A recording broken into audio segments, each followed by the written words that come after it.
মোহতারাম আমির কারা নির্যাতিত মুসলিম জনতা শাইখুল হাদিস ইবনে শাইখুল হাদিস আল্লামা মামুনুল হক কর্মসূচি ঘোষণা করবেন আমিরে মজলিস আল্লামা মামুনুল হক।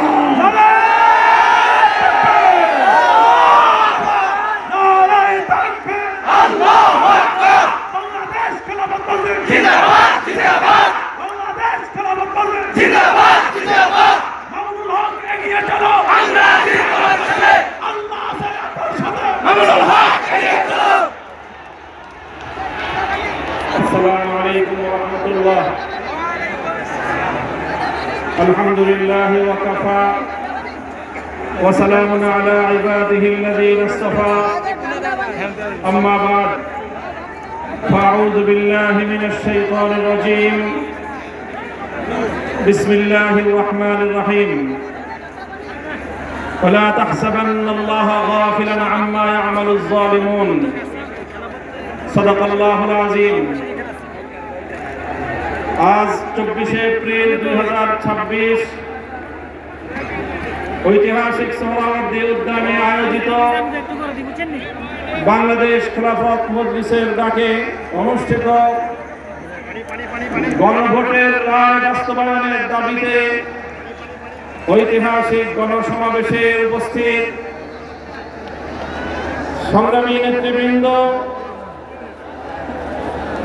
বাংলাদেশ জাতীয় সংসদের বিরোধী দলীয় নেতা, বাংলাদেশ জামাতে ইসলামী ও 11 দলীয় ঐক্যের শীর্ষ নেতা জনাব ডাক্তার শফিকুর রহমান, উপস্থিত জুলাই বিপ্লবের অগ্রসেনানী জাতীয় নাগরিক পার্টির সংগ্রামী আহ্বায়ক, জাতীয় সংসদে বিরোধী দলীয় চিফ হুইপ জনাব নাহিদ ইসলাম, উপস্থিত বাংলাদেশের মুক্তিযুদ্ধের অন্যতম শীর্ষ নেতৃত্বের অধিকারী, রণাঙ্গনের মহানায়ক জনাব ডক্টর কর্নেল অলি আহমদ বীর বিক্রম, উপস্থিত 11 দলীয় অন্যান্য শীর্ষ নেতৃবৃন্দ, বাংলাদেশ খেলাফত মজলিসের নায়েবে আমির, যুগ্ম মহাসচিব বৃন্দ, মহাসচিব সহ অন্যান্য নেতৃবৃন্দ, সংগ্রামী বাংলাদেশ খেলাফত মজলিসের সর্বস্তরের নেতাকর্মী ও আমার প্রাণপ্রিয় দেশবাসী,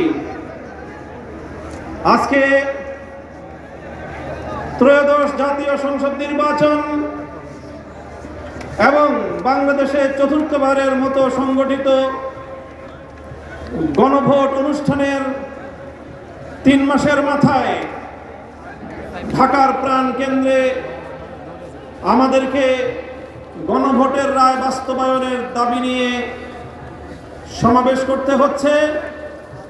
আমি মনে করি এটি বর্তমান ক্ষমতাসীন সরকারের জন্য লজ্জা এবং পরিতাপের বিষয়, তাদের জন্য এটি কলঙ্কজনক অধ্যায়।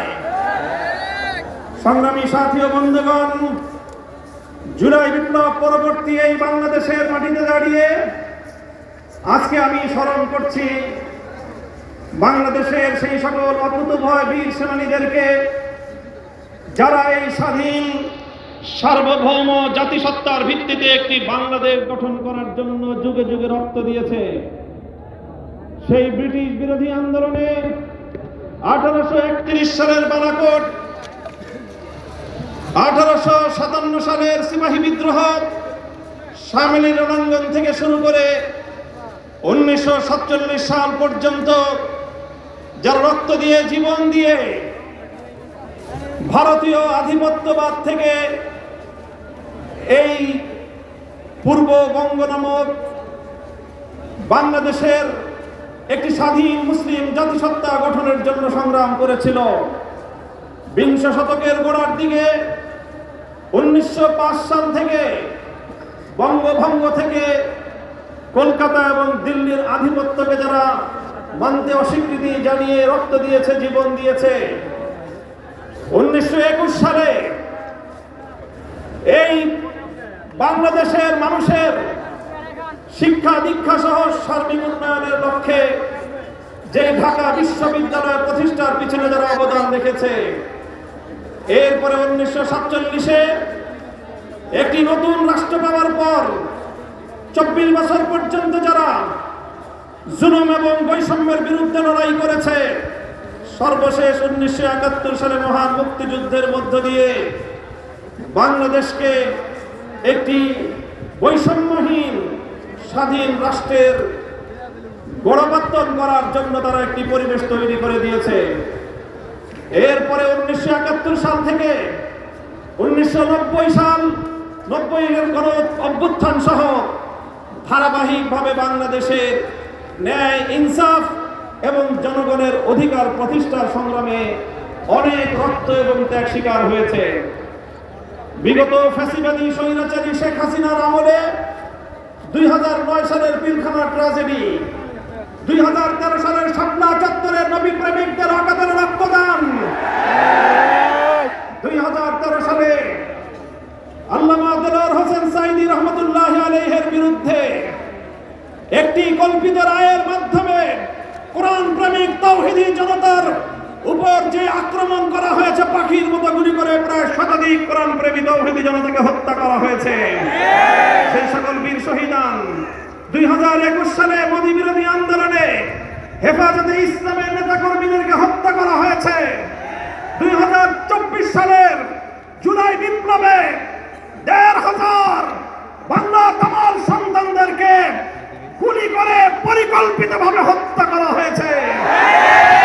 রক্তের সাগর পাড়ি দিয়ে 36শে জুলাই, 5ই আগস্ট 24 সালে বাংলাদেশ নতুনভাবে মুক্তি এবং স্বাধীনতা লাভ করেছে। জুলাই বিপ্লবীরা ঘোষণা করেছিল আগামীর বাংলাদেশ গঠিত হবে 1947 সাল, 71 সাল এবং 2024-এর ঐতিহাসিক বিজয়ের উপর ভিত্তি করে। তাই আজ যারা মনে করেন কেন আজকে বাংলাদেশের আলেম সমাজ, কেন আজকে বাংলাদেশের ইসলামপন্থীরা, কেন আজকে বাংলাদেশ খেলাফত মজলিস জুলাই বিপ্লবের পক্ষে এভাবে মাথায় কাফনের কাপড় বেঁধে রাজপথে নামতে চায়, যাদের মনে দ্বিধা সংশয় রয়েছে, আমি তাদেরকে বলতে চাই, আমরা জুলাই বিপ্লবের আকাঙ্ক্ষা জন্য বাস্তবায়ন করতে চাই। কারণ জুলাই বিপ্লব 1905 সালের বঙ্গভঙ্গকে ধারণ করে, জুলাই বিপ্লব 1921 সালের ঢাকা বিশ্ববিদ্যালয় প্রতিষ্ঠার ঐতিহাসিক প্রেক্ষাপটকে ধারণ করে, জুলাই বিপ্লব 1947 সালের বাংলাদেশের স্বাধীন জাতিসত্তা গঠনের অভিপ্রায়কে ধারণ করে, জুলাই বিপ্লব 71-এর মুক্তিযুদ্ধকে ধারণ করে, জুলাই বিপ্লব 2013 সালের স্বপ্নের চেতনাকে ধারণ করে, জুলাই বিপ্লব 2024 সালের ধারণ করে। সংগ্রামী সাথী ও বন্ধুগণ, তাই যারা ইসলামকে ভালোবাসেন, যারা বাংলাদেশকে ভালোবাসেন, যারা বাংলাদেশের শতবর্ষের ঐতিহ্যের স্বাধীনতার সংগ্রামকে যারা ধারণ করেন, জুলাই বিপ্লবের বিপক্ষে তারা থাকতে পারে না। তাই আজ আমি ক্ষমতাসীন বিএনপিকে বলতে চাই, আপনারা ঐতিহ্যের 50 বছরের রাজনীতিকে বিশ্বাসঘাতকতা করবেন না। শহীদ জিয়াউর রহমান, বেগম খালেদা জিয়ার আদর্শের সঙ্গে গাদ্দারি করে বিএনপি টিকতে পারবে না। বাংলাদেশী জাতীয়তাবাদ এবং বাংলাদেশের স্বাধীন জাতিসত্তার যে আকাঙ্ক্ষাকে যদি বৃত্তাঙ্গুলি দেখান, আপনাদের অস্তিত্ব বিলীন হয়ে যাবে। সংগ্রামী সাথী ও বন্ধুগণ, তাই আজ আমি স্পষ্ট ভাষায় বলতে চাই, বিগত 12ই ফেব্রুয়ারি গণভোটের মাধ্যমে বাংলাদেশের মানুষ নিরঙ্কুশভাবে সংবিধান সংস্কার করার যেই ম্যান্ডেট প্রদান করেছে, সেই ম্যান্ডেটের বিরুদ্ধে যদি বিএনপি অবস্থান গ্রহণ করে, আমরা স্পষ্ট ভাষায় বিএনপিকে লাল কার্ড দেখাবো। আমি বিএনপি নেতৃবৃন্দকে বলতে চাই, আমাদের একজন সহকর্মী আপনাদের নেতার বিরুদ্ধে একটা কঠোর শব্দ প্রয়োগ করেছিল, আপনারা মব করেছেন। তাই আমি ব্যক্তিগত আক্রমণ, ব্যক্তিগতভাবে কাউকে কোনো কটু শব্দ উচ্চারণ করতে চাই না। তবে একটা কথা বলতে চাই, যেই 12ই ফেব্রুয়ারি নির্বাচনের মাধ্যমে আপনাদের জন্ম হয়েছে, আপনারা যেই 12ই ফেব্রুয়ারির গর্ভে জন্ম নিয়েছেন, সেই জন্ম নেওয়ার পরে এখন 12ই ফেব্রুয়ারিকে অস্বীকার করছেন, অর্থাৎ জন্ম নেওয়া সন্তান পিতামাতার বিবাহকে অস্বীকার করছেন। এর বেশি আর কিছু বললাম না। যদি আমাদেরকে বলতে বাধ্য করেন, আমরা এরপরে আর কোনো ব্যক্তির ব্যক্তিগত সম্মানের দিকে তাকিয়ে আমরা আমাদের মুখ বন্ধ রাখতে পারবো না। মনে রাখবেন, জুলাই বিপ্লবের ভিত্তিতে যেই গণভোট হয়েছে, সেই গণভোটে এদেশের ছাত্র জনতার 24-এর বিপ্লবের যে গণ আকাঙ্ক্ষা, রাষ্ট্র সংস্কার, রাজনৈতিক বন্দোবস্তের যে সংস্কারের দাবি, সেই সংস্কারের দাবিগুলোই পয়েন্ট আকারে গণভোটে 4টি পয়েন্ট আকারে জাতির সামনে উপস্থাপন করা হয়েছিল। গণভোটের ইতিহাস আপনাদেরকে স্মরণ করিয়ে দিতে চাই। বাংলাদেশে ইতিপূর্বে আরো 3টি গণভোট হয়েছে। আজ 2026 সালে 4র্থ গণভোট হয়েছে। ইতিপূর্বে 3টি গণভোটের রায়ের সঙ্গে কেউ গাদ্দারি করে নাই। শুধু বাংলাদেশ নয়, বিশ্ব ইতিহাসে যতগুলো রাষ্ট্রে গণভোট এবং রেফারেন্ডাম হয়েছে, আজ অবধি কোন গণভোট এবং রেফারেন্ডামের সঙ্গে কেউ গাদ্দারি করে নাই। বিএনপি যদি আজ এই গণভোটের সঙ্গে গাদ্দারি করে, শুধু বাংলাদেশ নয়, বিশ্ব ইতিহাসের গাদ্দার দল হিসেবে চিহ্নিত হবে। আমরা পরিষ্কার ভাষায় বলতে চাই, তাই গণভোটের রায় কার্যকর করার জন্য সংবিধান সংস্কার পরিষদ গঠনের যে ম্যান্ডেট বাংলাদেশের জনগণ দিয়েছে, সেই সংবিধান সংস্কার পরিষদ বাস্তবায়নের মাধ্যমে সংবিধান সংস্কার করে জুলাই বিপ্লবকে সংবিধানে ধারণ করতে হবে। আমরা মাননীয় প্রধানমন্ত্রী, তিনি দেশের মানুষকে এখন বলে বেড়াচ্ছেন জুলাই সনদকে অক্ষরে অক্ষরে বাস্তবায়ন করবেন। এটি আপনার একটি প্রতারণামূলক কথা। আপনারা জুলাই সনদ নয়, বরং আপনাদের নোট অফ ডিসেন্ট আপনারা বাস্তবায়ন করতে চান। আপনারা বিসমিল্লাহির রহমানির রহিম সংবিধানে আল্লাহর উপর অবিচল আস্থা এবং বিশ্বাস, রাষ্ট্র ধর্ম ইসলাম, এগুলোকে সংবিধানের মূল নীতি হিসেবে স্থায়ীভাবে জায়গা দিতে চান না। আপনারা এমন ভাবে এগুলোকে সংবিধানে রাখতে চান যে কোনো মুহূর্তে আবার খায়রুল হকদের মতো কোন বিচারপতি কলমের খোঁচা দিয়ে এগুলোকে সংবিধান থেকে মুছে ফেলতে পারে। তাই আমরা সংশোধনীর মাধ্যমে নয়, সংস্কারের মাধ্যমে জাতীয় সংবিধানে স্থায়ীভাবে জুলাই সনদের স্পিরিট বাস্তবায়নের দাবি করতে চাই।